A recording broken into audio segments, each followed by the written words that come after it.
So something just sparked my mind on something that our minds do, and I wanted to try to share it the best I can, because I think this is a pretty common thing that happens. And what I was thinking about was having a stance on an issue.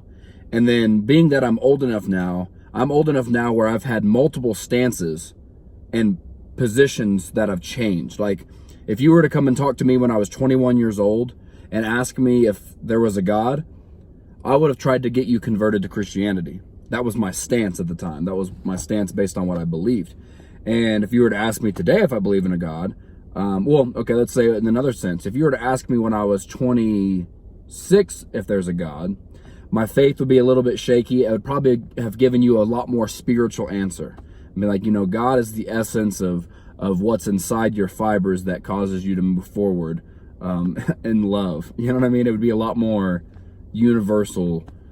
And then if you were asking me today, I would say I don't believe in God, just based on experience. I've healed from the anger of what I felt like Christianity did to me, and I've extracted the great things that Christianity did for me, or that I learned through Christianity. And I realized in those 3 moments, those 3 parts of my life, I've changed my stance, you see. And what I was thinking about is, in the younger side of me, the more immature side of me, usually my stance was based on, like, the boldness that I would approach my stance with, like to defend it and go out and tell people what I believe, came as a result of, really, the if you simplified the motivation down, it would be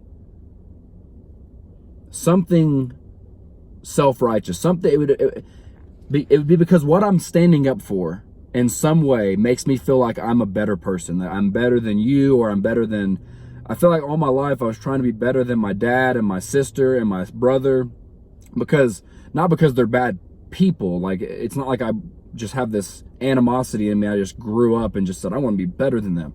No, it's because when I'm the youngest of 5 kids, and I witnessed a lot of mistakes being made in their lives, and I did my best to try to not do what they did. So that's what I mean. It's more of it's not a bad heart. I don't have a bad heart about it. And a lot of that in my immaturity came at the expense of me believing that I was actually better than them, and better than you, and better than this person. And the stances that I was making, the beliefs that I was progressing, it all came from this immature, what's the best way? I'm trying to think of a word to put it in. How did Alan Watts put it? It's just self,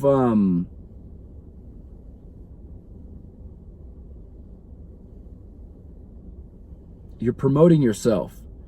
You're making yourself look good. And what I think the point of the video is, not what I think it is, but the point of the video is being cautious of your thoughts and your stances and what you're really putting your faith into, and then evaluate and just really ask yourself, is this about making me look good, or is this something that I believe in for my own good? See, there's the difference. Is it about the ego, the image, the approval of other people, or is it about being in tune with myself and instinctively responding on what I believe is for my best benefit, just for survival and living altogether? And there is a difference between the two. So it's basically social media versus reality in a sense. But that's it. That completes the thought. So anyways, oh, this was under 5 minutes. Cool. See ya.